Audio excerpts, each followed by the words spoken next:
네, 안녕하세요. 오늘 저희 플래너스 벌써 152회 강의를 하게 되었습니다. 오늘은 창의적인 조직을 위한 두뇌 활용의 기술이라는 제목으로 플래너스 강의를 진행을 하게 됐는데요. 먼저 제가 구체적으로 강의를 시작하기 전에 영상을 하나 보여드리고 이제 시작을 할게요. 같이 한번 보도록 하겠습니다.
네, 방금 보신 게 코카콜라에서 하나의 캠페인으로 진행을 했었던 거였어요. 근데 자, 우리가 코카콜라라는 기업을 생각하면은 어떤 게 먼저 떠오르세요? 네. 코카콜라라고 생각을 했을 때 보통 우리가 항상 기업들을 생각했을 때 생각나는 이미지들이 간혹가다 있을 때가 있어요. 근데 코카콜라라는 기업은 굉장히 그 이미지가 강한 기업 중에 하나예요. 그리고 그걸 자신들 스스로도 모토로 삼고 있어요. 코카콜라 하면은 자동스럽게 연결되는 게 바로 fun이죠. fun. 즐겁게. 그런 식으로 자기네가 fun이라는 컨셉을 잡고 코카콜라는 이제 이 사람들이 지금 제가 굉장히 좋아하는 캠페인 중에 하나를 가지고 온 거예요. 캠퍼스에서 사람들이 처음 만나면은 얼마나 어색하겠어요. 그러니까 그런 상황 속에서 같이 코카콜라가 놓여 있는데 캡을 꼭 반드시 트위스트를 같이 해야지 열 수 있는 그런 코카콜라 머신을 설치를 해놓음으로써 함께 서로 이야기를 하고 굉장히 어색한 분위기를 정말 말 그대로 브레이킹 할 수밖에 없는 함으로써 브레이킹을 할 수밖에 없는 그런 상황을 연출을 했어요. 그뿐만이 아니라 이제 예를 들어서 코카콜라 병을 활용하는 방법을 이용을 해서 분무기를 만든다든지 이런 식으로 단지 마시는 것뿐만이 아니라 코카콜라에 대한 이미지를 사람들이 지속적으로 가지고 갈 수 있게끔 그런 여러 가지 캠페인을 하고 또 광고를 많이 하고 있는 기업 중에 하나인데, 자, 우리가 이 코카콜라를 떠올랐을 때 많은 사람들이 이야기를 하는 게 바로 창의적이다. 어떻게 하면 저렇게 기발한 생각을 할 수 있지?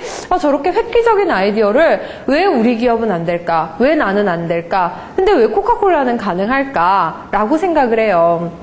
자, 그래서 제가 한번 질문을 한번 드려보도록 하겠습니다. 우리가 창의적이어야 된다, 되게 창조경제에 대해서도 이야기를 하면서 뭔가 획기적이고 기발하고 새롭고 막 그런 거에 대해서 열망을 가지고 있어요. 되게 반드시 내가 이루고는 싶은데 문제는 사실 우리가 창의적이라는 것조차에 대한 개념조차도 우리가 사실 잘 생각을 안 해봐요. 자, 그렇다면 보도록 하겠습니다. 창의적이라는 거는 뭘까요? 국어사전에서 창의적이라고 검색을 했더니 이렇게 얘기를 나오더라고요. 창의성을 띠거나 가진 또는 그런 것이라고 얘기를 나와요. 그럼 여기서 또 질문이 나오죠. 그러면 창의성이라는 게 무엇이냐? 바로 이렇게 얘기를 합니다.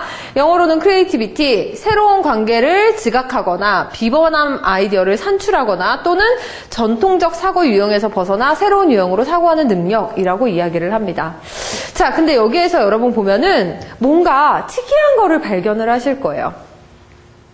우리가 일반적으로 창의적이다라고 생각을 할 때 많은 사람들이 굉장히 어렵게 생각을 해요. 왜냐면 무에서 유를 창조하려고 하니까 그게 되게 어려운 거예요. 근데 이 말에서도 이미 나와 있어요. 새로운 관계를 지각한다. 새로 지각한다는 거를 안다는 거죠. 이미 관계가 있었던 상태에서 내가 새로 깨닫는 거를 이야기를 하고, 비범한 아이디어를 산출한다. 밑바닥에 아무것도 없는 것에서 창조를 하는 게 아니라 이미 있던 것에서 새로운 아이디어를 보거나 혹은 정통적인 사고 유형에서 새로운 능력으로 시각적인 프레임을 바꾸는 거를 우리는 창의성이라고 이야기를 합니다. 즉 무슨 말이냐면 무에서 유를 창조하는 거는 딱 한 존재만 할 수 있어요. 신이죠, 신. 네, 무에서 유를 창조하는 거는 신만이 할 수 있는 거고, 사실 우리가 창의적이다 뭐 얘기를 하는 거는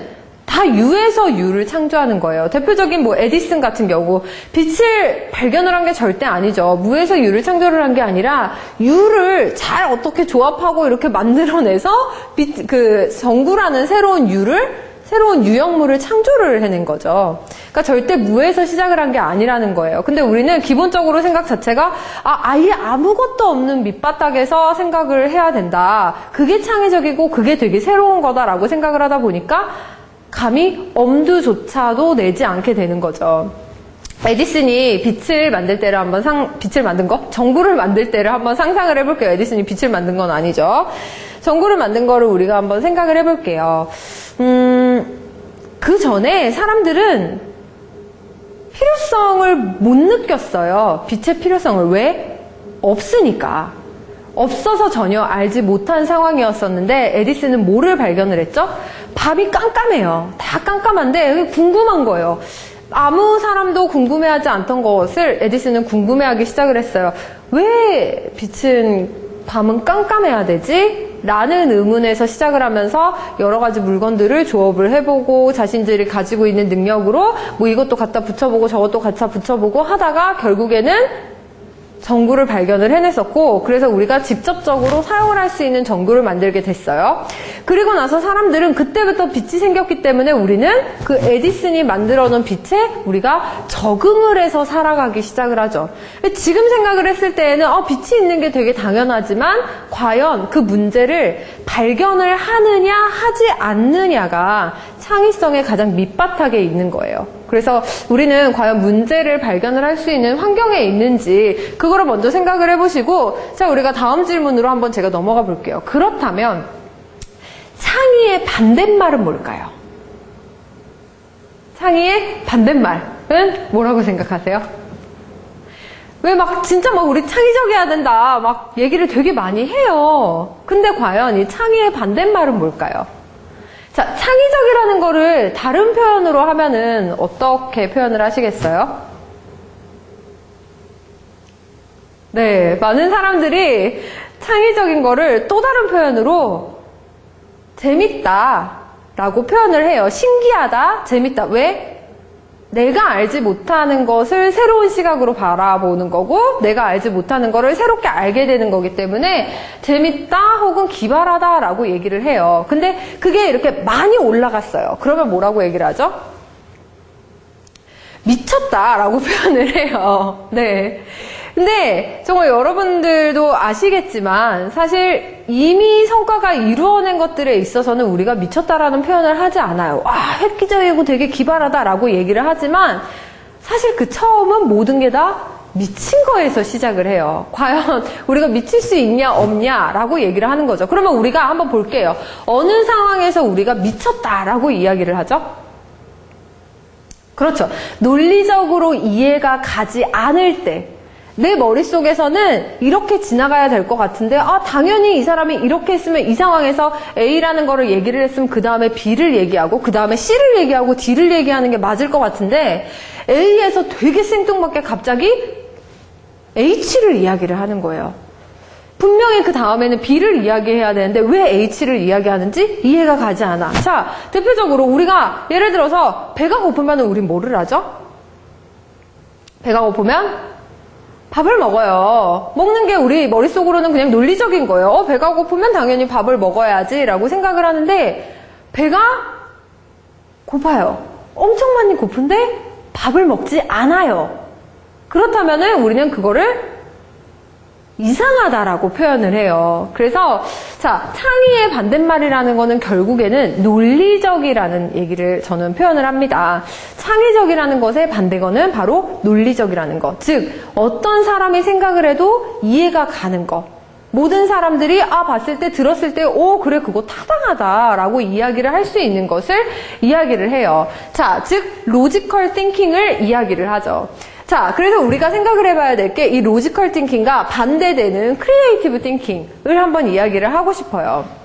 로지컬 띵킹이라고 하면은 바로 나오는 단어가 있습니다. 그게 바로 뭐냐면 원인과 결과 혹은 인과응보라고 이야기를 하죠. 이제 막 스토리 같은 데에서는 인과응보, 권선징악 이런 식으로 이야기를 하고 비즈니스상에서는 언제나 원인과 결과 어떤 원인으로 인해서 이러한 결과가 나타났다라는 거를 그 순서대로 흘러가는 것을 우리는 로지컬 띵킹이라고 이야기를 합니다. 맞아요. 원인과 결과 이 순서대로 흘러가는 걸 로지컬 띵킹이라고 한다면 자, 포인트가 어디에 있느냐예요. 크리에이티브 띵킹은 결과를 먼저 생각하고 그 다음에 원인을 보는 거예요. 자, 우리가 예를 들어서 우리는 이미 알고 있어요. 링컨의 스토리를 알고 있어요. 굉장히 성공적인 미국의 대통령이라는 거를 알고 있지만 자, 링컨 하면은 항상 처음에 나오는 일화가 뭐죠? 나무 패는 일화죠. 나무를 패다가 정직에 대해서 아버지에게 배운 그 일화가 얘기를 나와요. 자, 근데 한번 생각을 해볼까요? 우리가 지금 이 상황에 대통령이 돼야겠다. 그것도 미국이라는 거대한 나라의 대통령이 돼야겠다라고 생각을 하면은 우리는 처음 드는 생각이 내가 어떻게든 공부를 해서 하버드를 들어가서 뭔가를 해야겠다라고 생각을 하는 게 일반적인 논리적인 생각이에요. 당연히 그래야 될 것 같아. 근데 링컨은 그냥 다 뛰어넘었어요. 원인이고 나발이고 그냥 상관없고 그냥 나는 결과 나는 대통령이 되고 싶다. 어떻게 하면 대통령이 되지?를 먼저 생각을 한 거예요. 그러면 그때부터 우리는 뭐라고 하냐? 쟤는 미쳤다라고 얘기를 하죠. 자기 분수를 모른다라고 이야기를 많이 해요. 하지만 자, 그렇게 결과가 결국에는 달성이 됐을 때 그때부터 원인이 아니라 우리는 뭐라고 부르게 되죠? 근거라고 부르게 됩니다. 자, 이거예요. 로지컬 띵킹이라는 거는 원인에서 당연히 결과로 가는 정말 너무도 타당한 생각을 우리는 이야기를 합니다. 하지만 크리에이티브 띵킹이라는 거는 먼저 결과를 생각하는 거예요. 먼저 목적을 생각을 하고 내가 이 목적을 달성하기 위해서 그 밑받침되는 근거를 어떻게 제시를 할 것이냐. 그러기 위해서 내 일을 만들기 위해서 어떻게 크리에이티브한 거를 로지컬하게 풀어갈 것이냐가 진짜 크리에이티브 띵킹이라는 거죠. 그러니까 어떻게 보면 굉장히 단순한 거예요. 순서가 어떻게 됐냐인데 우리는 너무너무 논리적으로 생각하는데 익숙해져 있어요.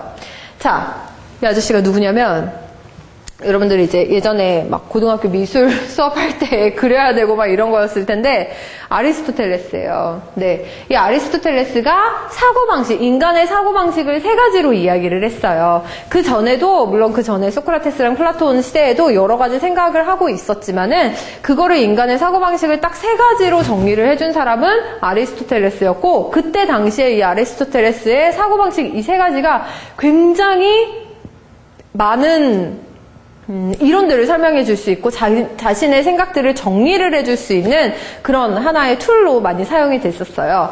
그 세 가지가 뭐냐면 우리가 익히 들고 있었던 거예요. 연역, 귀납, 그리고 발상이에요. 근데 여러분 어렸을 때 그 논리야 놀자, 논리야 그런 책 생각나세요? 논리 시리즈 3권 책 생각나세요? 네, 저는 되게 좋아해가지고 굉장히 많이 읽었던 책 중에 하나인데 거기에서 이렇게 스토리를 하면서 되게 재밌게 읽었었어요. 근데 저는 기억이 나는 게 발상은 기억이 나지 않아요.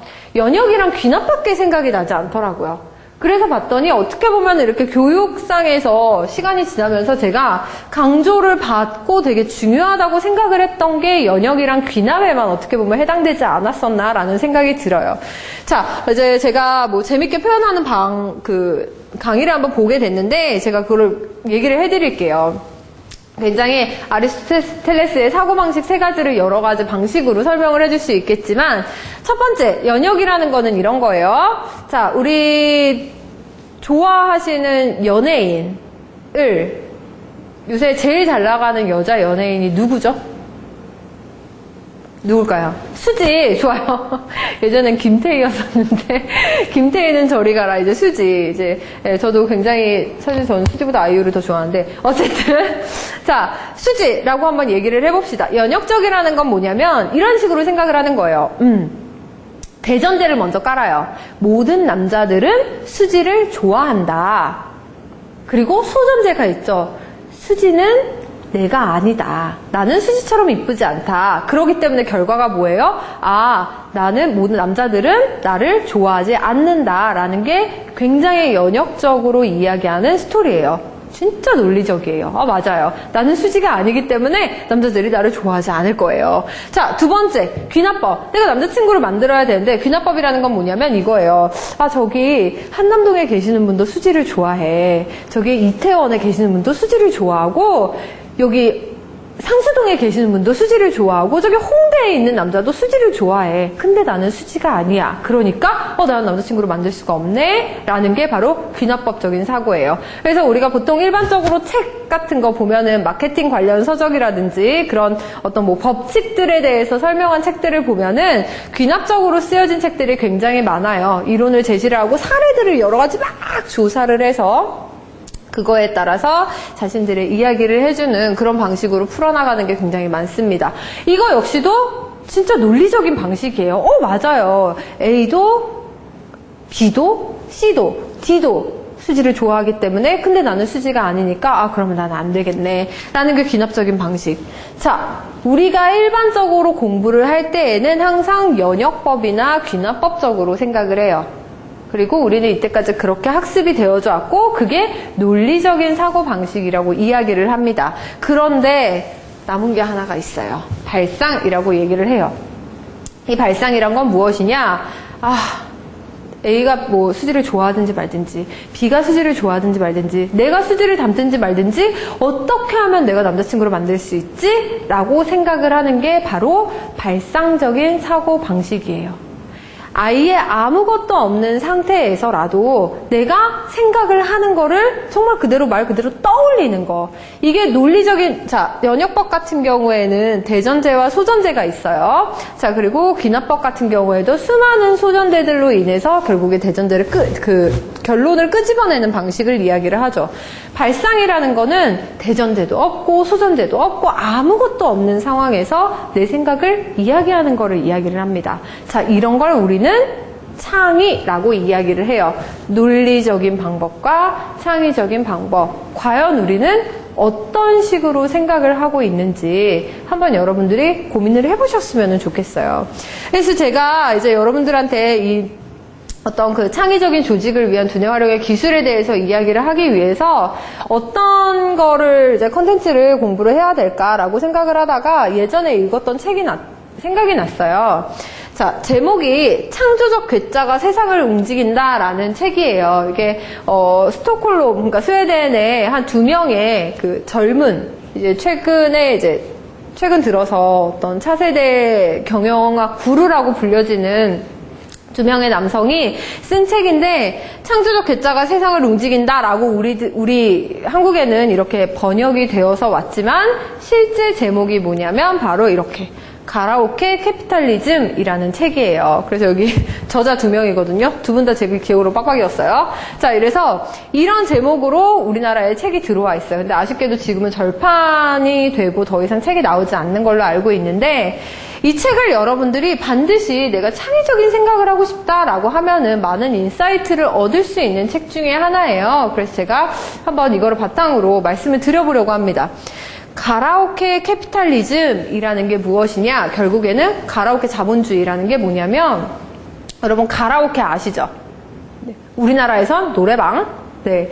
이렇게 따라하는 것들, 내가 실제 가수처럼 부르는 거지만 내가 가수는 아니잖아요. 가수인 것을 따라하는 그런 어떤 자본주의라는 게 무엇이냐? 결국에 이거예요. 불확실성과 혼돈으로 가득하고 모방과 벤치마킹이 난무하는 21세기 신경제를 가라오케 자본주의라고 이야기를 합니다. 즉, 중요한 건 이거죠. 모방과 벤치마킹이 난무하는 21세기 신경제라고 이야기를 해요. 뭔가 새로운 거를 창조하는 것이 아니라 계속 뭔가를 따라하는 거에서 국한되는 그런 21세기 신경제 문제가 지금 대두가 되고 있다라고 이야기를 합니다. 그러면서 이 타이틀로 얘기를 하는 게 저는 이 말이 굉장히 인상적이었었는데 이렇게 이야기를 해요. 성공하려면 다른 사람들을 보는 것부터 멈춰야 된다라고 이 책에서 이야기를 합니다. 저는 사실 책을 보면 항상 원메시지를 하나씩 끄집어내거든요. 내가 이 책을 하나로 정리를 하게 된다면 과연 나는 어떤 언어를 내 어떤 거를 원메시지로 잡을까를 고민을 하는데 저는 이 책의 원메시지는 결국엔 이거인 것 같아요. 성공하려면 다른 사람들을 보는 것부터 멈춰야 된다. 즉, 내가 모방 벤치마킹에서 계속 시작을 하는 게 과연 의미가 있을까? 그것에 대해서 21세기의 자유주의 경제에서는 다시 한번 질문을 던지게 된다는 거죠. 자, 모방과 벤치마킹을 하지 않은 그런 어떤 우리가 생각했을 때 창의적인 사람들이 과연 누가 있을까요? 여러 사람들이 있을 거예요. 근데 우리가 한번 질문을 한번 해볼게요. 자, 그 전에 여러분들이 알고 있는 창의적인 사람 하면은 떠오르는 사람이 누구가 있어요? 창의적이다 라고 하면은 떠오르는 사람들 있어요?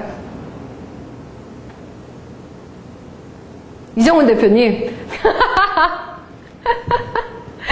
누가 있을까요?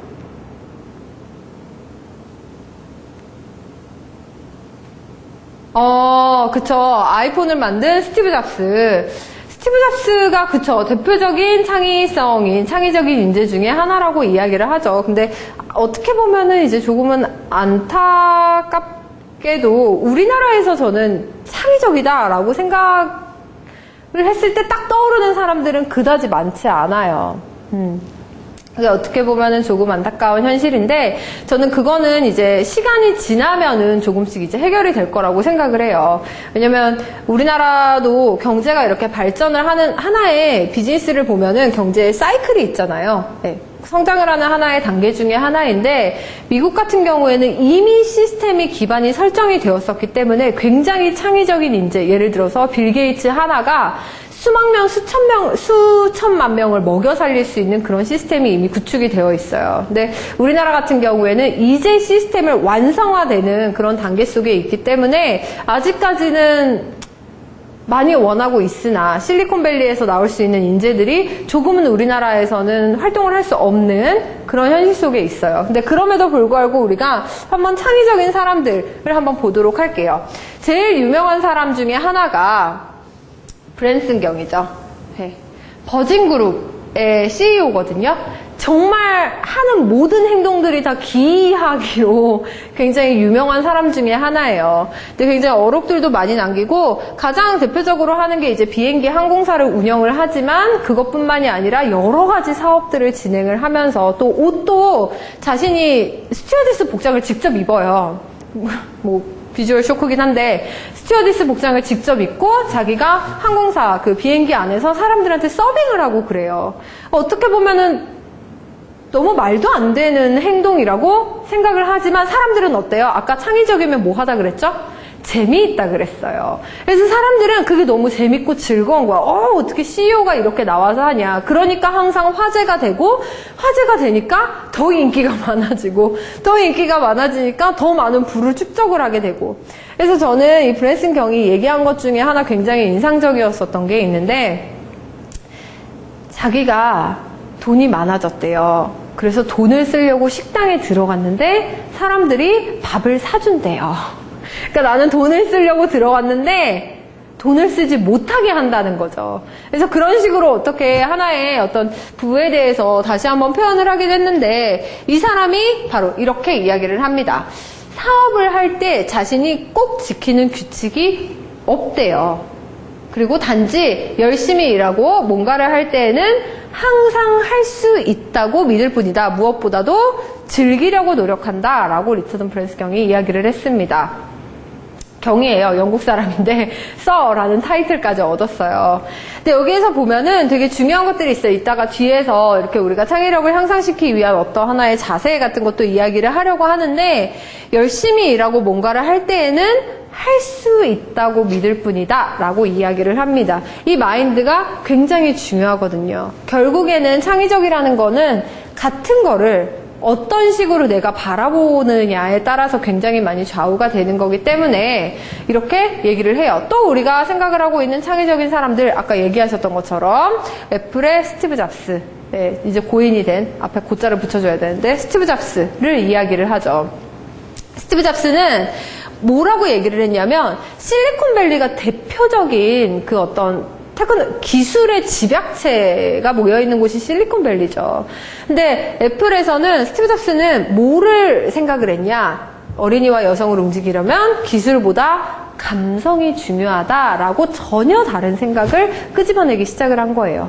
모든 사람들이 기술에 포인트를 두고 어떻게 하면 기술 개발을 할 수 있을까에 포인트를 뒀을 때 스티브 잡스는 감성, 기술과는 어떻게 보면 전혀 연관성이 없을 듯한 멀리 떨어져 있는 감성에 포인트를 뒀고, 그러면서 우리 그 운에 항상 계산적인 좌뇌가 아니라 운의 중심적인 감성의 세계를 스티브 잡스는 알고 있었고, 그거를 그대로 핸드폰뿐만이 아니라 그 애플이라는 데다가 적용을 했었죠. 뿐만이 아니라 픽사에서도 그거를 그대로 넣어놨어요. 그래서 여러분 픽사의 스토리를 봤더니 정말 매 연마다 내놓는 애니메이션마다 정말 뭐라고 해야 되지? 가슴을 울리지 않는 것들이 없거든요. 근데 그 중에서도 저는 가장 기억에 남고 또 스티브 잡스가 제일 표현하고 싶었던 게 잘 표현이 된 게 월이 같아요. 월이. 생각나세요? 그 기계인데 그 이불을 사랑하는 되게 고철 기계가 얘기를 하고 있는 거. 그게 정말 그 어떤 기술과 감성적인 모습을 전부를 다 포함을 하고 있는 그런 모습인 것 같아요. 또 하나는 이거예요. 혹시 이거 되게 별거 아니어 보이죠? 네. 창의적인 것의 특징이 그거예요. 막상 해놓고 보면은 되게 별거 아니에요. 근데 그거를 생각을 하느냐 마느냐가 진짜 관건인 거죠. 이게 알베르토 지아코메티라고 지아코메티라는 작가가 조각을 한 거예요. 걷는 사람이라는 거를 조각을 했는데 지금 현재 제가 알기로는 그 소더비라든지 그 경매에서 가장 세계에서 두 번째로 비싼 조각인 걸로 알고 있어요. 네. 그 액수가 진짜 천문학 우리가 생각하는 막 억대를 훨씬 뛰어넘는 그런 2천억인가? 막 이런 거 조각인데, 자, 이 지아코메티의 조각이 이거예요. 영혼의 기본적인 실체만을 드러내고자 하는 조각가가 바로 지아코메티라고 이야기를 합니다. 그래서 부조리한 현실의 외면 속에서 가는 선으로 축소된 인간의 모습을 표현을 했대요. 라고 굉장히 좋게 해석을 했어요. 우리는 여기서 궁금한 게 있죠. 결과를 먼저 만들어 놓고 사람들이 그렇게 해석을 하는 걸까? 아니면은 정말 그거를 의도를 하고 만들었을까에 대해서는 우리는 알지 못해요. 하지만 사람들은 항상 뭐를 본다? 결과를 봐요. 결과를 보기 때문에 이미 일어난 일들에 대해서는 사람은 해석을 할 수 있고 설명을 할 수 있어요. 그거를 우리는 또 다른 말로 분석이라고 이야기를 하죠. 그래서 지아코메티 역시 마찬가지예요. 진짜 제가 그 이태원에 있는 리움 미술관에서 실제 이 조각을 봤었는데 처음에 보면서 든 생각이 뭐냐면 이게 뭐야? 라고 지나갔었어요. 근데 그리고 나서 제가 유럽 여행을 다니면서 미술관을 돌아다닐 때마다 항상 눈에 들어오는 그런 현대미술의 대표적인 미술로 항상 걸려있는 게 이 지아코메티의 어떤 이렇게 삐쩍 마른 사람이에요. 그게 항상 있는 거예요. 도대체 이게 무슨 의미일까라고 이제 관심을 갖고 찾아보기 시작을 했는데 굉장히 값어치가 있는 그런 작품이더라고요. 결과로 봤을 때에는 너무 아무것도 아니지만 모든 사람들이 어떻게 하면은 실제 사람들을 조금 더 디테일하게 표현을 할 수 있을까, 조금 더 정말 있는 모습 그대로 만들 수 있을까라고 고민을 할 때 지아코메티는 완전히 반대로 생각을 한 거죠. 그렇다면 나는 인간의 내면을, 실체를, 그 깊은 고뇌를 어떻게 표현을 할 수 있을까, 그래서 어떻게 더 하는 게 아니라 뺄 수 있을까라고 역으로 생각을 했을 때 우리가 알고 있는 그런 그 실체를 나타낸 그런 조각이 나타나게 된 거죠. 이런 거는 특히 이런 창의적인 거는 예술에서 굉장히 많이 나잖아요. 그래서 또 하나 빼낼 수 없는 게 바로 이거예요. 존 케이지의 4분 33초. 이게 어떤 건지 아세요? 네, 이게 악보예요. 우리가 생각하는 악보는 이게 아니죠. 오선지 위에다가 그림이 그려져 있고 높은 음자리표가 있어야 되고 여러 가지 샵과 플랫이 난무하면서 이제 무식한 말로 이제 검은 콩나물이 왔다 갔다 해야 되는 그런 건데, 존 케이지라는 현대 음악가는 이게 그냥 악보예요.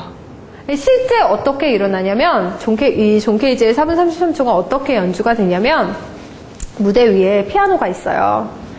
그리고 피아노 반주자가 나와요. 이렇게 옷을 정장을 깔끔하게 차려입고 진짜 피아노 반주하듯이 이렇게 나와서 인사를 하고 피아노 의자에 앉습니다. 피아노를 안 쳐요. 아무것도 하지 않아요.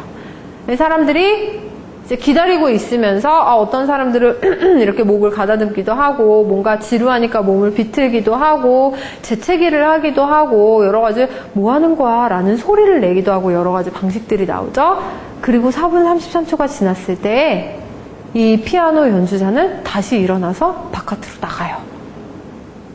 그게 이 존 케이지가 얘기하는 4분 33초의 모든 음악이에요.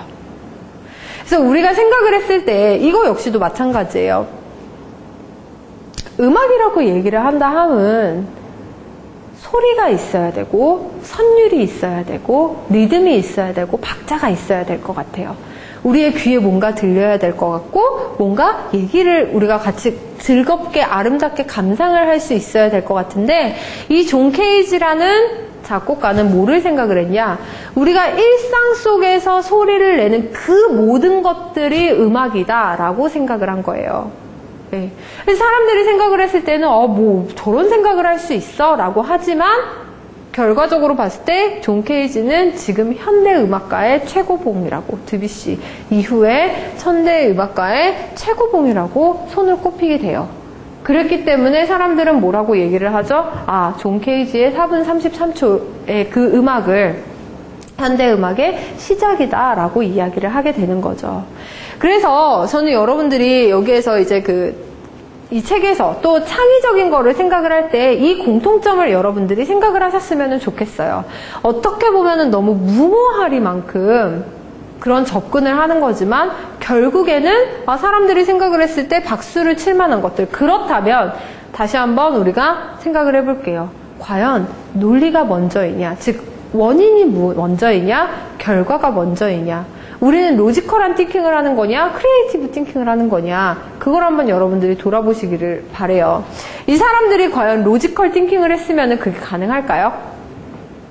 음악의 굴레가 있죠. 음악에는 아까 얘기했듯이 박자가 있어야 되고 리듬이 있어야 되고 선율이 있어야 되고 여기에서 구조는 어떻게 돼야 되고 이렇게 사람들을 감동시키는 음악, 그리고 다시 잔잔해지는 음악, 이런 것들을 내가 이미 알고 있는 틀 안에서 있었다면은 그냥 존 케이지는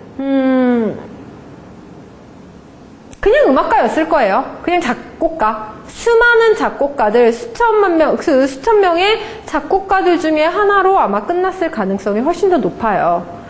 물론 진짜 음악을 굉장히 잘 만들어서 뭐 사람들이 음악을 좋아할 수는 있겠지만 지금 현재 현대음악의 아버지라고 불리는 존 케이지가 나타날 수는 없겠죠. 그래서 그런 것들을 여러분들이 기억을 하셔야 됩니다. 자, 타셋이라는 게 써져 있거든요. 여기에 타셋이라는 악상만이 써있는 완전한 침묵의 연주라고 얘기를 해요.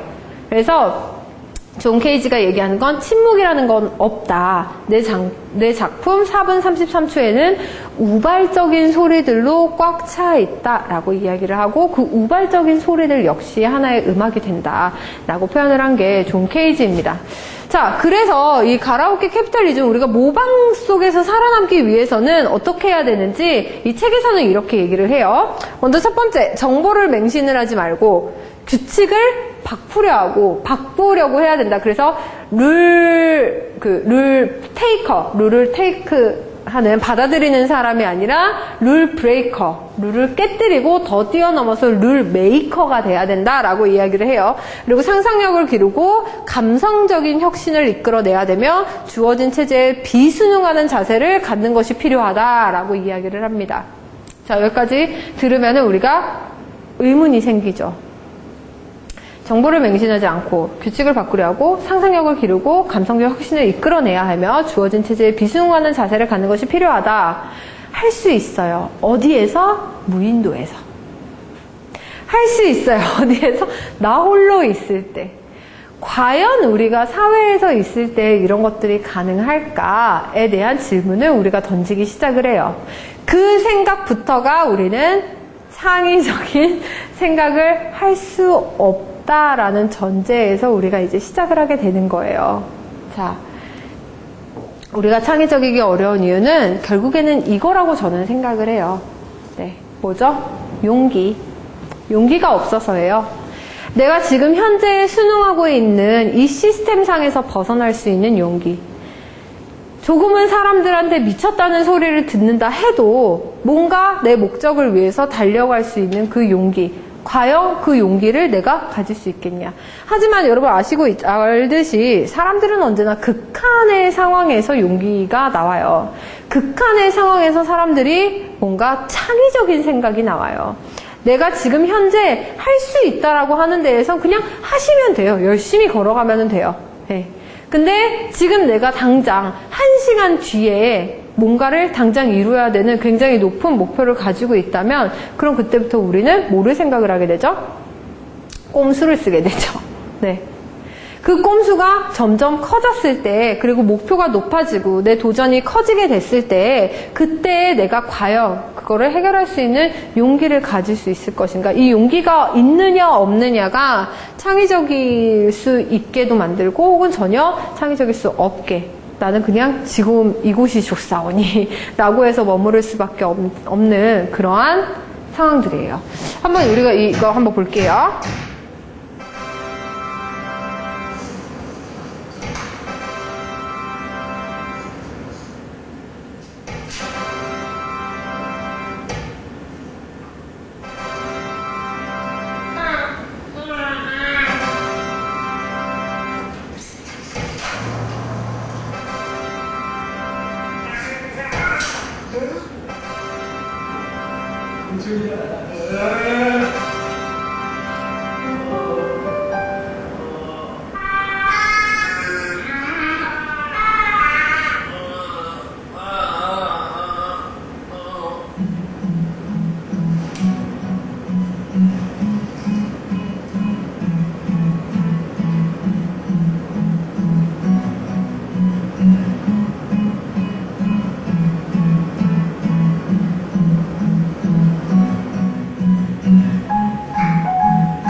네, 이게 구글에서 했었던 하나의 캠페인인데 처음 질문이 뭐냐면 만약 그들이 한국에서 태어났다면 어땠을까에 대한 질문이에요. 그래서 여러분 보시다시피 자, 우리가 팝으로 여기에 곤충 막 관찰하고 있는데 벌레라고 죽이죠. F킬러로 찍 뿌리고 네, 빌 게이츠 컴퓨터 하고 있는데 뒤통수를 빡 때려치고 이제 막 그 잡스 서울대를 찍겠다고 얘기를 하는데 자퇴를 한다라는 거 그 얘기를 하는 거죠. 자퇴를 할 때 또 뒤통수를 얻어맞게 되고 진짜 우리는 어떤 규율 속에서 굉장히 많이 살고 있는 모습들에 대해서 얘기를 하고 있습니다. 그래서 저는 창의적인 사고를 가로막는 요인은 저는 이거라고 생각을 해요. 우리는 문제를 직면하고 싶지 않아 해요. 자, 창의적인 사람들을 공통적으로 생각을 해보면은 문제를 만드는 사람들이에요. 자신들이 문제를 직접 만들고 돌아다녀요. 자, 문제를 만든다는 건 또 다른 말로 뭐라 하냐? 관심을 갖는 거, 호기심이 그만큼 많다는 거예요. 충분히 아무것도 안 해도 되는 상황인데 뭔가가 궁금하고 뭔가에 관심이 가기 때문에 호기심을 갖고 문제를 내가 의도적으로 만들어요. 그렇기 때문에 나는 그 문제를 해결해야 되는 상황을 지속적으로 만드는 거. 우리는 문제를 갖고 싶지 않아 해요. 그 말인즉슨 결국 생각하는 거를 그다지 좋아하지 않아요. 생각을 하지 않으면 우리는 뭐를 하죠? 멍을 때리죠. 네. 하지만 문제가 닥치게 되면은 우리는 생각을 할 수밖에 없어요. 저희가 이제 매 달에 2번씩 북버스라고 이렇게 책을 읽고 나서 같이 토론을 하고 책에 대해서 같이 나누는 그런 시간을 갖게 되는데, 저랑 저희 강신 강사님이랑 같이 생각을 했어요. 왜 이런 프로그램을 만들게 됐냐? 결국에는 저희가 강의를 하기 위해서는 수많은 책을 읽고 스스로를 디벨로핑을 해야 되는데 잘 안 하게 되더라고요. 저희도 어느 순간인가 봤더니 강의가 계속 반복이 되잖아요. 그렇게 되다 보니까 뭔가 새로운 거를 지식을 넣어서 하기보다는 그냥 있던 거를 가지고 가서 준비를 하게 되고, 있던 거를 가지고 가서 뭔가 이렇게 돌려쓰게 되고, 이렇게 되다 보니까 우리가 이래서는 더 이상 발전이 없겠다. 그렇다면은 우리 스스로를 움직일 수 있게끔 하는 방법이 뭘까? 역시나 책을 읽는 게 역시나 최고봉이에요. 내가 가질 수 있는 어떤 내가 경험할 수 없는 것들을 책을 통해서도 여러 가지를 얻을 수 있기 때문에, 그렇다면 우리가 책을 읽어야겠다. 그런데 문제가 뭐냐? 내 의지가 그렇게 강하지가 않아요. 책을 읽어야겠다라고 생각을 하지만 도서관에 가서도 책을 빌리게 되는 게 사실 내가 실제로 배워야 되는 그 어떤 비즈니스 서적 혹은 경영학 서적 이런 거라기보다는 소설을 괜히 읽고 싶고, 괜히 어떤 시 같은 거 그런 데다가 한 번 더 손이 가게 되고, 이런 상황을, 만화책을 보고 싶죠? 이런 상황을 우리가 한번 막아보자 라고 얘기를 해서 시작을 하게 된 게 이제 저희 스스로한테 문제를 쥐어준 거예요. 그 문제가 뭐냐? 매달에 한 번씩 북버스를 운영을 해야 되는 문제를 쥐어주게 됐어요. 그렇게 됐을 때 저희가 의도치 않게 반드시 머리를 써야 되고 머리를 굴려야 되고 강의를 해야 되는 상황을, 그 프레임을 만들게 되는 거죠. 자, 제가 어제 어떤 거를 봤냐면, 어제가 아니다. 이틀 전에 EBS에서 어떤 남성분이 루마니아, 카자흐스탄을 자전거로 여행을 하시는 남성분이 나왔어요. 61세시더라고요. 그러니까 사실 연세가 조금은 있는 편인데도 불구하고 자신이 이제 텐트랑 그런 거를 자전거에다가 딱 다 싣고 카자흐스탄을 자전거로 여행을 하시는 분을 봤습니다. 근데 그분이 그렇게 이야기를 하더라고요. 여행에 대해서 어떻게 생각을 하냐라고 했을 때 친구들이 다 처음에 말렸대요. 네가 지금 이 상황에서 그냥 직장 잘 다니면서 그냥 은퇴하면은 되지. 뭐하러 네가 지금 잘 다니는 직장을 그만두고 네가 뭔가 새로운 거를 그렇게 몸고생을 하려고 하느냐라고 얘기를 했을 때 이 남성분이 이야기를 하는 게, 다리 떨릴 때 움직이려고 하지 말고 가슴 떨릴 때 움직여라 라고 이야기를 하시더라고요. 저는 그게 굉장히 와닿았었는데, 그러면서 제가 든 생각이 있었어요. 왜 우리가 세상에서 보면은 그런 사람들 있죠. 지금 현재 내가 있는 전셋집을 다 팔았어요.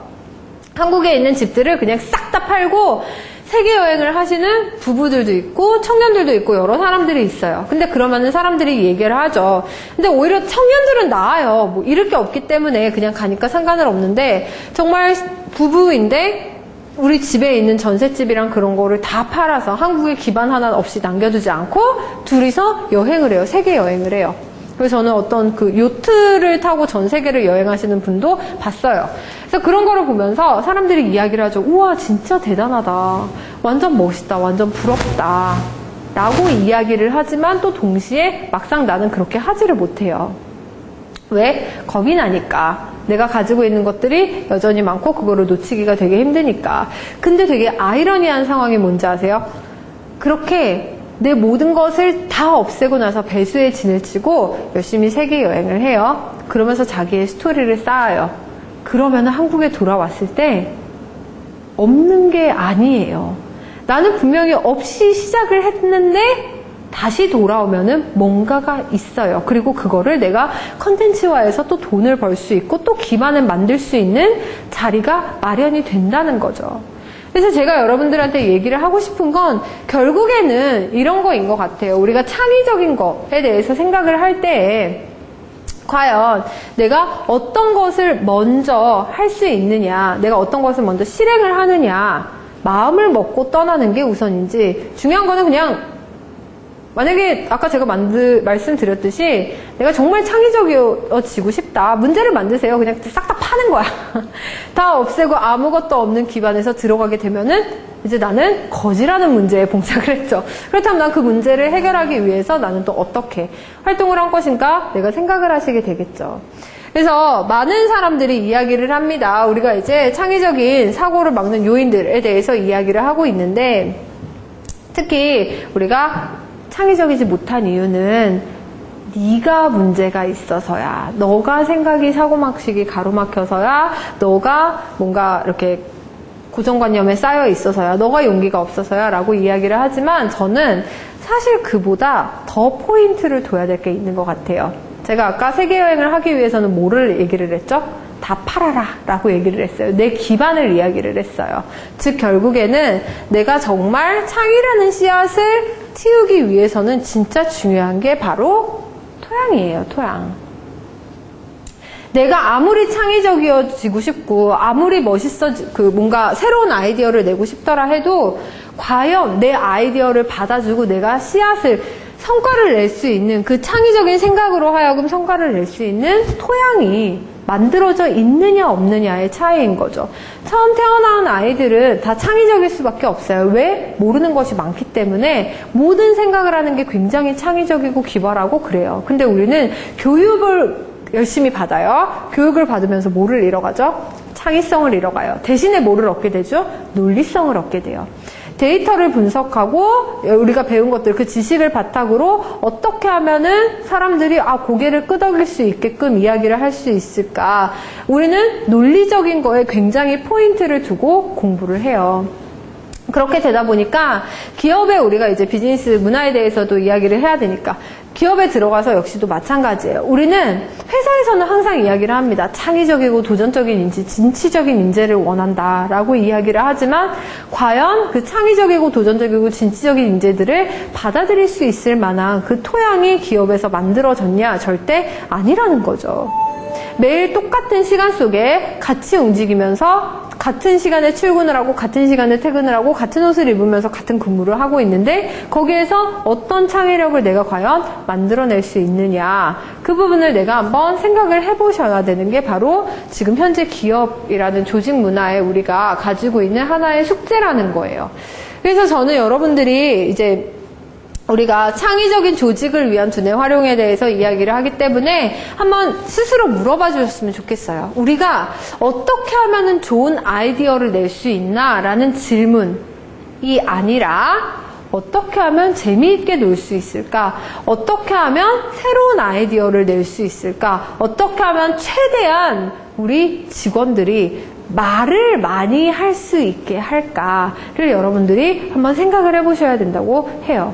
우리는 아까도 얘기했듯이 논리적으로 이야기를 하는데 익숙해져 있습니다. 데이터를 바탕으로 이야기를 해야 돼요. 딱 얘기를 했을 때 좀 이해되게 좀 얘기를 해봐. 논리적으로 좀 이야기를 해봐. 그렇게 얘기를 하다 보니까 우리는 데이터를 바탕으로 얘기를 하게 되고, 근데 얘기를 할 데이터가 없어요. 그럼 우리 뭐를 하죠? 직원들은 뭐가 되죠? 입을 다물죠. 네.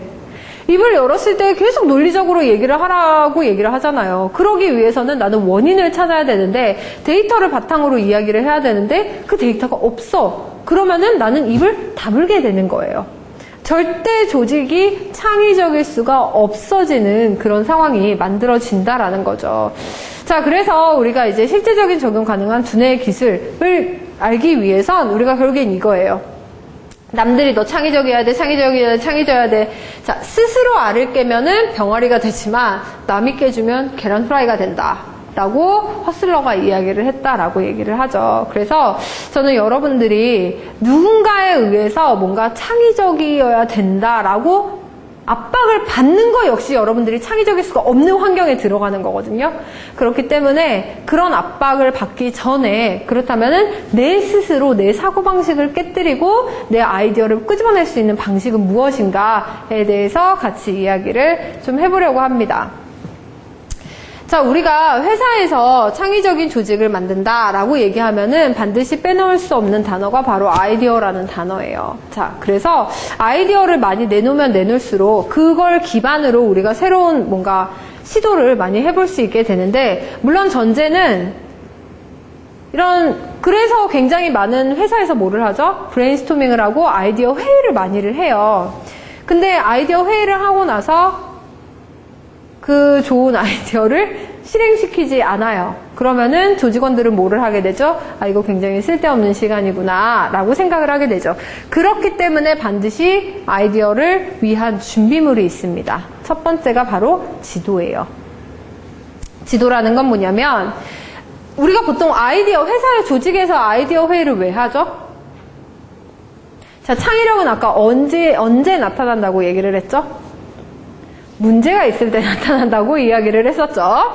자, 그런데 우리는 문제가 있으면은 창의력을 발휘를 해요. 하지만 진짜 창의적인 사람들은 문제를 자기네 스스로 만들어서 내가 생각을 할 수밖에 없게끔 그렇게 만든다고 얘기를 했는데, 문제가 있다라는 거, 즉 우리가 지도라는 거는 그 문제가 무엇인지 내가 명확하게 파악을 하는 거를 이야기를 해요.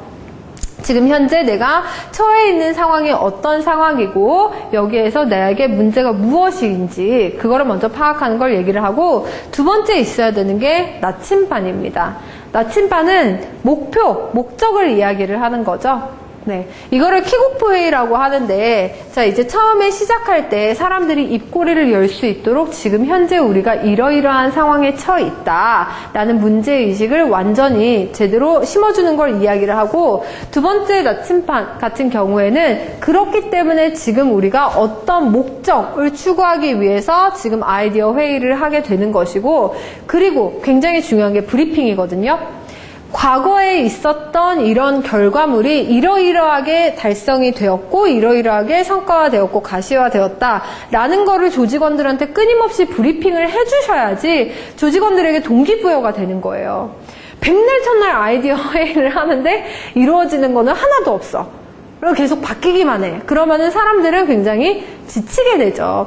그러니까 그러지 않기 위해서 반드시 필요한 게 이렇게 지도를 그려주고, 최종 우리의 목표가 무엇인지 나침반, 실질적으로 가야 되는 그 방향을 설정해주는 이 두 가지의 준비물이 반드시 필요합니다. 자, 그렇게 준비물이 이제 설정이 되었다면은 이건들은 제가 이제 한 3가지 기법 정도를 이야기를 하려고 하는데, 이거는 여러분들이 사실 좀 고민을 했어요. 과연 이런 거를 이야기를 하는 게 의미가 있을까라고 생각을 했는데, 뭔가 여러분들이 그래도 직접적으로 강의가 마치고 나서 내가 회의를 하면서 한 번은 실행해보고 싶다, 실행할 만하다라고 생각을 하는 기법들을 말씀을 드리는 게 좋을 것 같아서 여러분들이 한번 사용을 하셨으면 좋겠습니다. 대표적인 기법이 이제 브레인스토밍 기법이라고 이야기를 하죠. 브레인스토밍이라는 방법, 우리가 말로는 브레인스토밍 그냥 생각만 해서 끄집어만 되냐? 그게 아니에요. 일반적으로 자, 우리 조직원들이 다 같이 있을 때 모여서 기억을 하셔야 되는 게, 이거는 아이디어를 내는 자리, 새로운 생각들을 내는 자리예요. 문제 해결을 위한 10분에서 20분 동안 내가 생각하는 그 문제를 해결하기 위한 아이디어를 열심히 내는 거예요. 자, 예를 들어서 지금 이제 20대들에게 뭔가 우리가 주식회사 펀드를 운용하는 회사라고 얘기를 해봅시다. 근데 지금 현재 봤을 때 수많은 사람들이, 연령대 30대 이후의 사람들은 모두 다 뭔가에 가입이 되어 있어요. 그렇기 때문에 우리가 20대들을 위한 펀드 시장, 새로운 시장을 창출을 해야 될 것 같은데, 과연 그때 그 문제를 우리가 어떻게 해결을 해야 될 것인가에 대한 아이디어 회의를 한다고 한번 예상을 한번 해볼게요. 그렇다면은 첫 번째 브레인스토밍 기법 같은 경우에는 내가 생각하는, 각 조직원들이 생각하는 아이디어를 그냥 입을 열자마자 하는 게 아니라 먼저 한번 기록을 하는 거예요. 그리고 나서 방법이 뭐냐면 한 명씩 낭독을 해요. 저는 이거에 대해서 이렇게 생각을 합니다. 이런 아이디어, 이런 아이디어, 이런 아이디어가 있습니다. 그리고 나머지는 항상 사람들이 아까 제가 말씀드렸지만 사람들은 무에서 유를 창조하는 경우는 거의 없어요. 어디에서 어디를 창조한다? 유에서 유를 낸다고 했죠. 말을 할 때에도 아예 밑바닥에서는 우리가 뭔가가 잘 떠오르지 않거든요. 근데 누군가의 의견을 들으면은 거기에 내 생각, 내 경험들이 융합이 되어서 더 좋은 아이디어가 만들어져요. 그래서 사실 이 방법 같은 경우에는 그렇게 생각을 뭔가 내가 이끌어낼 때 굉장히 좋은 기법 중에 하나예요. 한 명씩 낭독을 하고 나머지는 아이디어를 기록을 하되 여기에서 내가 좋은 생각들이 있었으면 거기에다가 덧붙여서 이야기를 하는 거예요.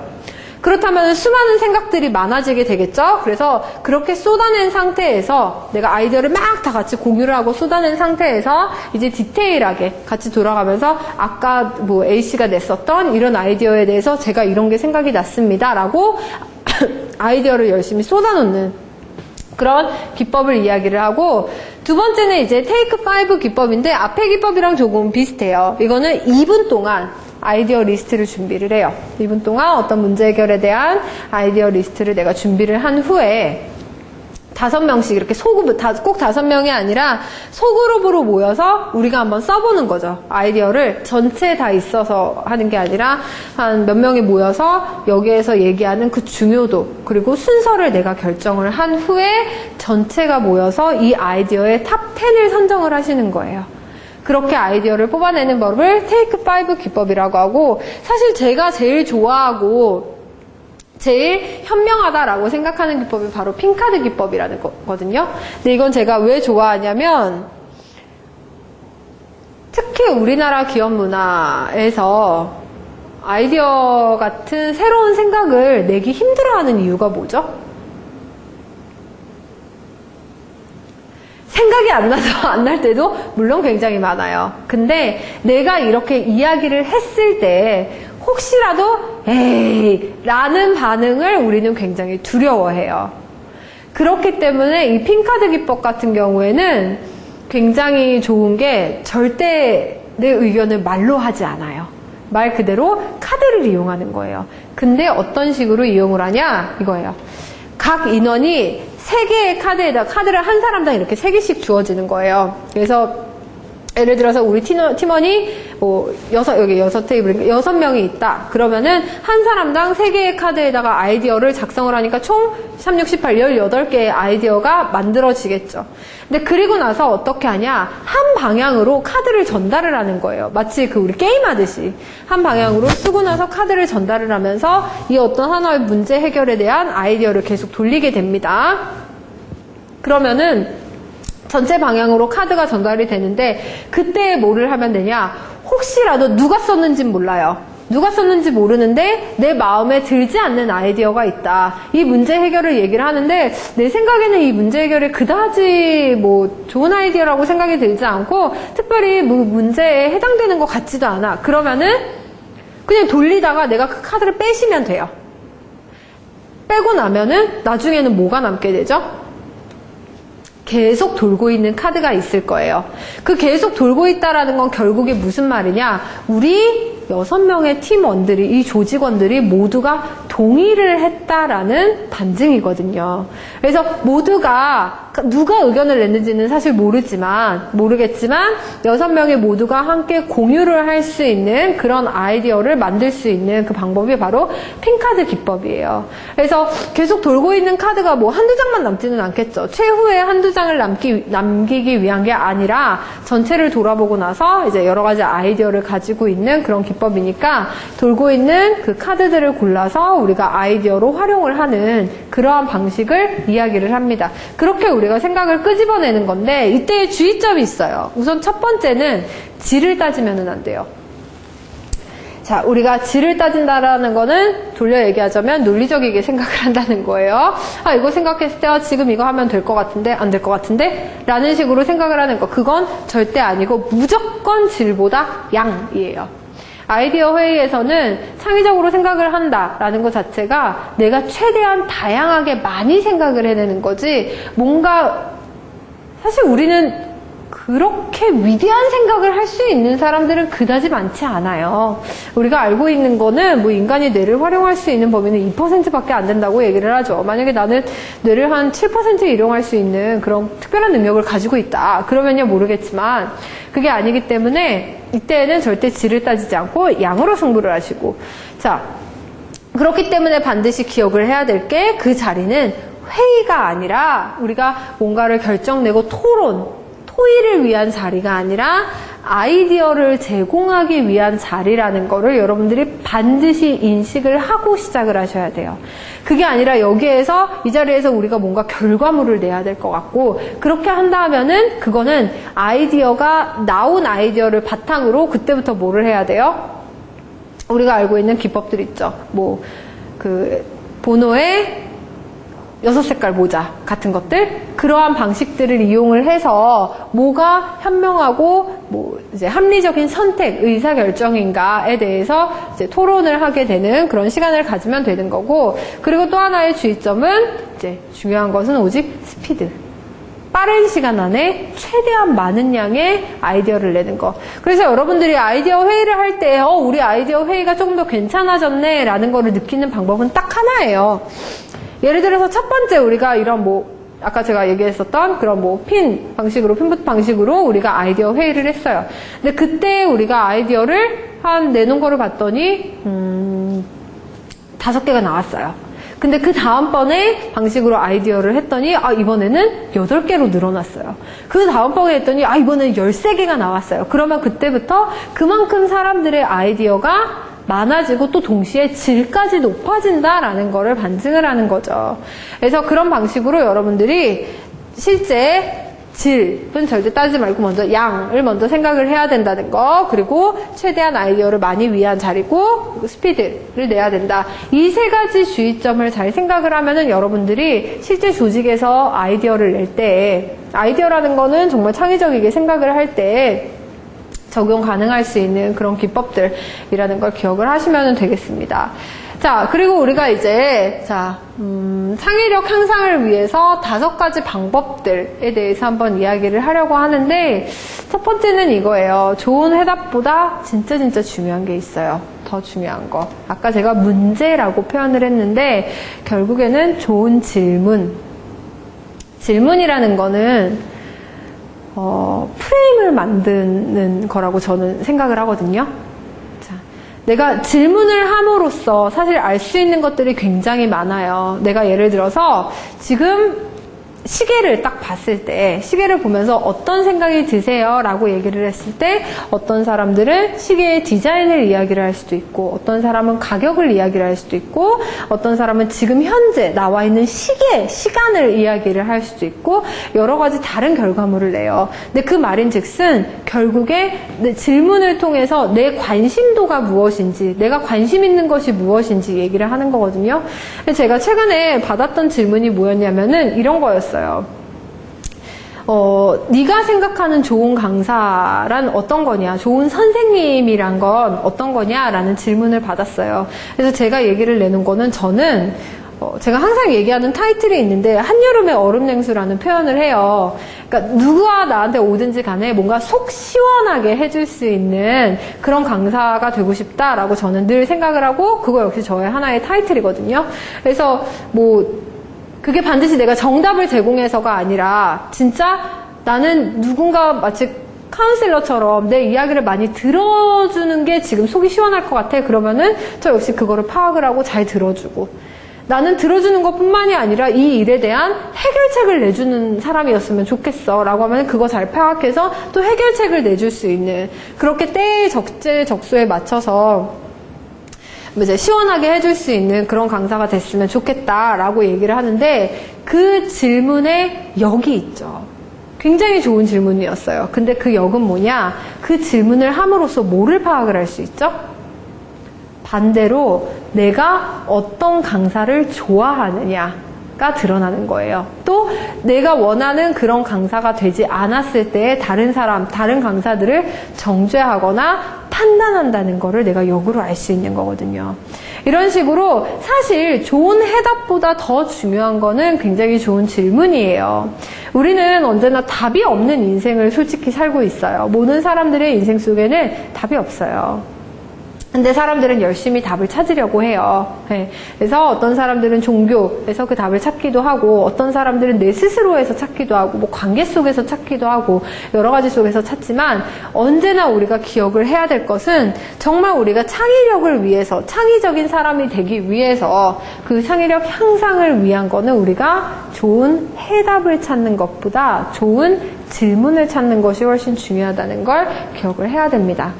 자, 그리고 두 번째는 창의력보다 더 중요한 것 뭐냐? 바로 보는 법을 알아야 된다는 거예요. 시각 차이를 얘기를 해요.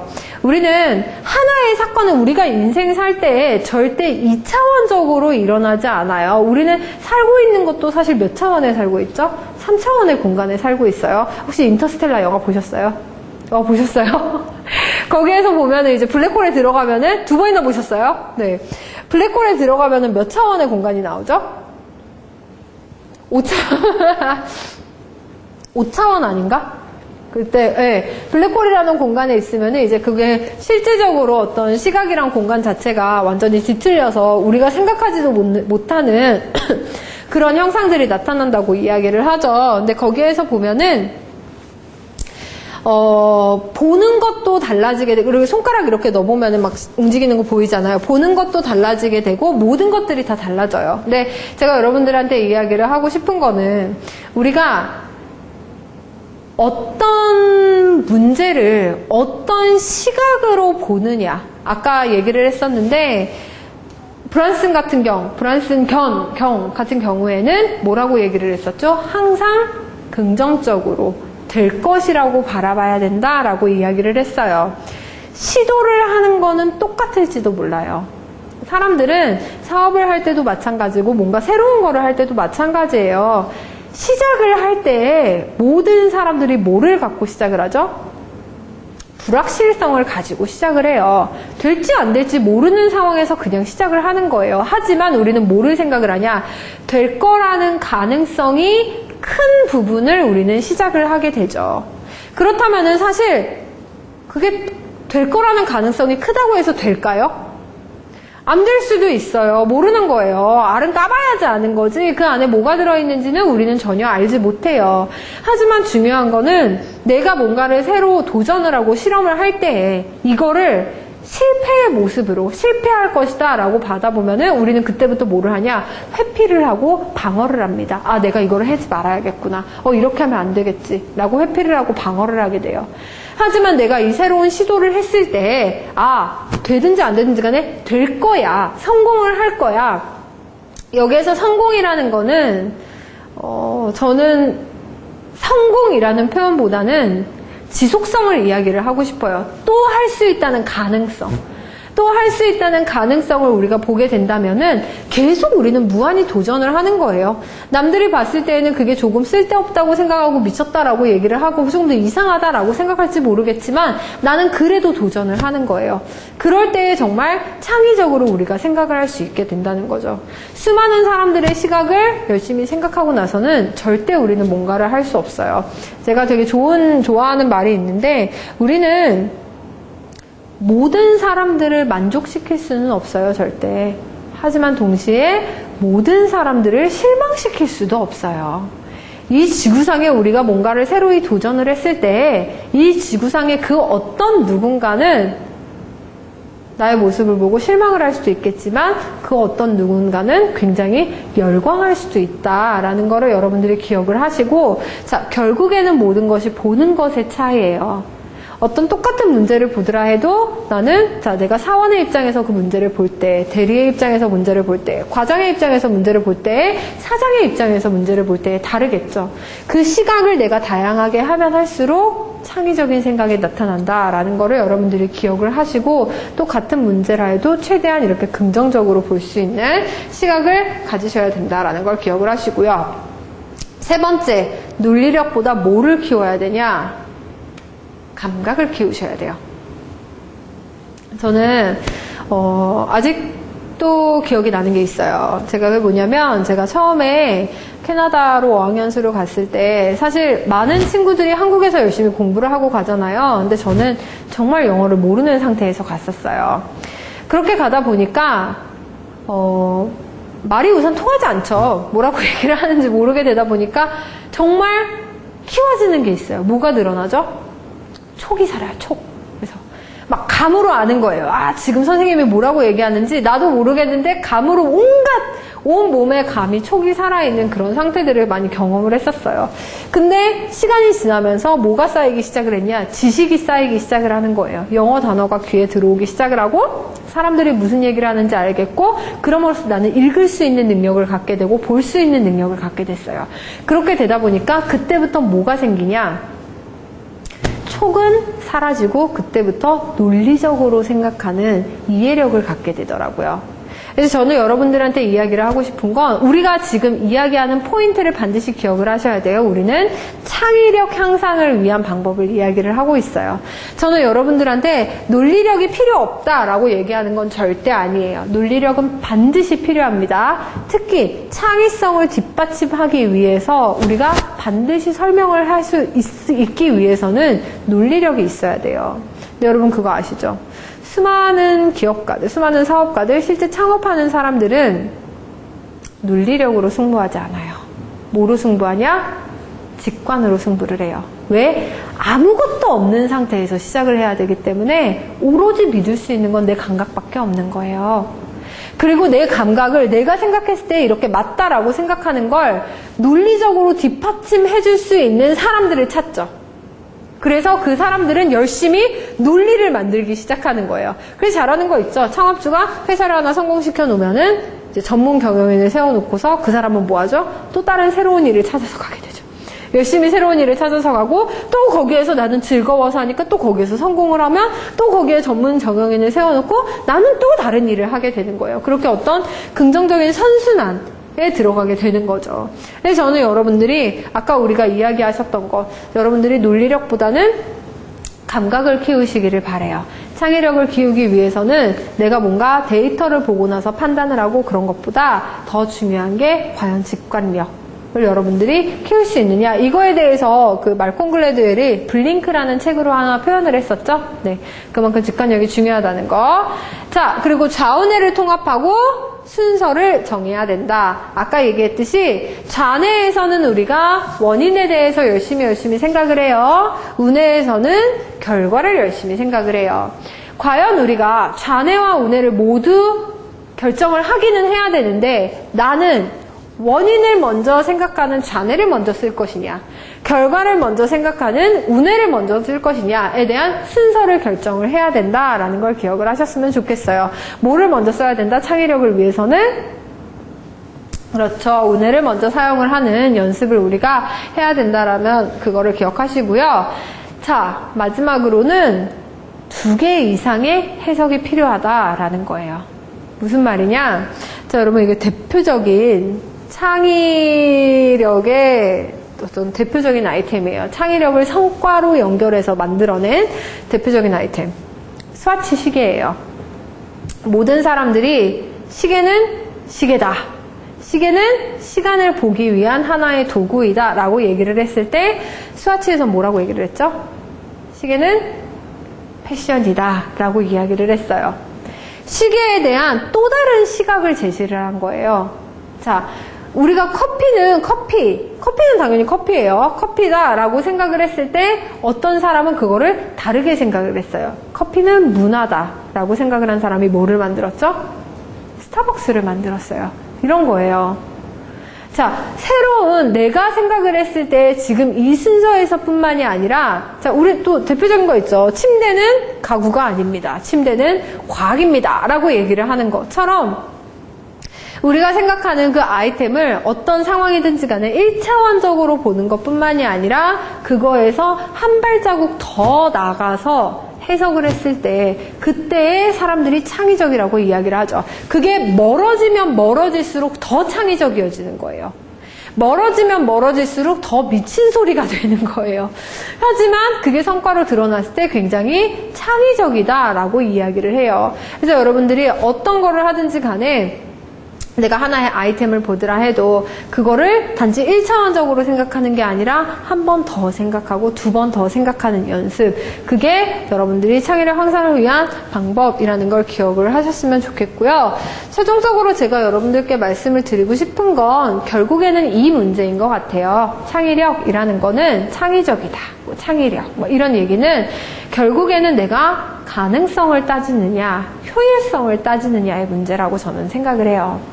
달걀이 있습니다. 이 달걀의 효율성을 생각을 하면은 지금 뭐를 해야 돼요? 깨뜨려서 후라이를 먹어야지. 네.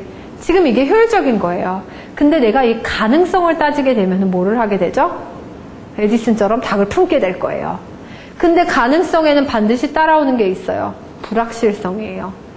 말 그대로 가능성이라는 건 될지 안 될지 내가 모르지만 될 거라는 가능성을 보고 자라는 거기 때문에 자, 불확실성도 내가 따라온다는 걸 인식할 수밖에 없어요.